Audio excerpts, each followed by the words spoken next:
भरत रोहक को अपने गुप्तचरों से पता चला कि उदयन वन में अभियानों पर जाना पसंद करता है। वहां वह अपनी वीणा कला से उग्र हाथियों को वश में करने का अभ्यास करता है। अतः उसने शिल्पियों को आदेश दिया कि वे एक जीवन आकार का काष्ठ हाथी बनाएं जो भीतर से खोखला हो, ताकि अवंती के सैनिक उसमें छिप सकें। इस प्रकार उसने बिना युद्ध किए उदयन का अपहरण करने की योजना बनाई।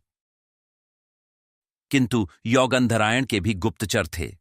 उन्होंने सूचना दी कि अवंती बिना युद्ध के उदयन को बंदी बनाने की योजना कर रहा है।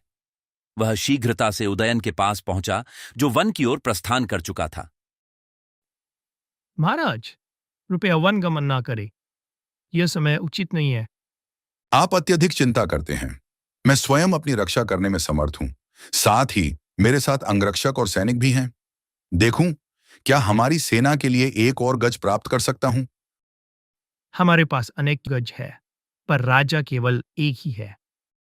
और वह राजा वश में होने के लिए नहीं बना है, प्रधानमंत्री। अत्यधिक आत्मविश्वास के कारण उदयन ने यौगंधरायण की चेतावनी को अनसुना कर दिया और वन में चला गया। वहां उसने शिकार किया और विश्राम किया। काश कोई होता जो इन सुंदर वन विहार के क्षणों को साझा करता। ये सैनिक तो मौन ही रहते हैं। सूर्यास्त के समय उसे कुछ दिखाई दिया। वह एक वन हाथी जैसा प्रतीत हुआ, किंतु कुछ अधिक विशाल। अपनी वीणा कला पर अत्यधिक विश्वास करते हुए वह उसे वश में करने हेतु अकेला आगे बढ़ा। सैनिकों, मेरे पीछे मत आना, तुम हाथी को भयभीत कर दोगे। उदयन ने वीणा वादन आरंभ किया, पर हाथी स्थिर ही रहा। उसे शांत समझकर वह और समीप गया, किंतु इससे पूर्व कि वह समझ पाता कि वह हाथी कृत्रिम है, उसके द्वार खुल गए और भीतर से सैनिक बाहर आ गए। उन्होंने तत्काल उदयन को बंदी बना लिया।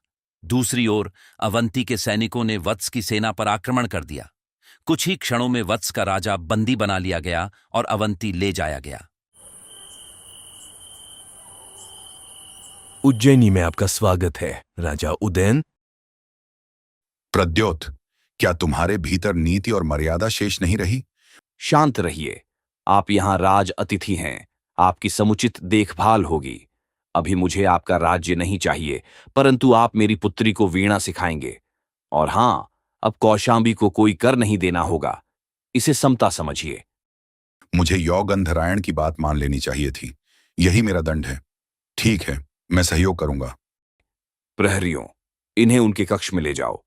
इन्हें जो भी चाहिए उपलब्ध कराओ, पर इन्हें महल से बाहर जाने की अनुमति न देना। जब प्रहरी उदयन को ले गए, तब भर्तरोहक राजसभा में आया। उत्तम कार्य भर्तरोहक।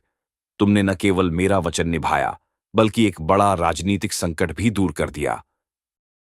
महाराज, क्या आपने एक बात पर विचार किया? किस विषय में? राजकुमारी वासवदत्ता युवा और सुंदर हैं। उदयन भी रूपवान है। यदि वे संगीत के माध्यम से निकट आ गए तो क्या आप उदयन को अपना जामाता बनाना चाहते हैं? क्या तुम विवेक खो बैठे हो?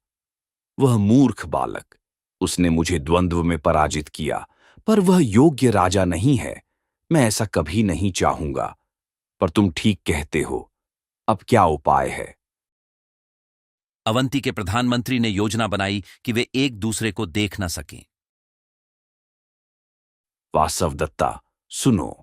तुम्हारे आचार्य कुष्ठ रोग से पीड़ित हैं। वे स्वयं को दिखाना नहीं चाहते।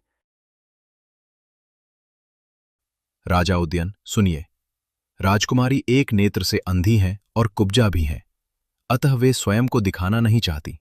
इसलिए तुम दोनों के बीच एक पर्दा रहेगा। आशा है आप इस व्यवस्था का सम्मान करेंगे। हाँ, अवश्य। जैसा आप उचित समझें, पिताश्री। मुझे केवल वीणा वादन सीखना है।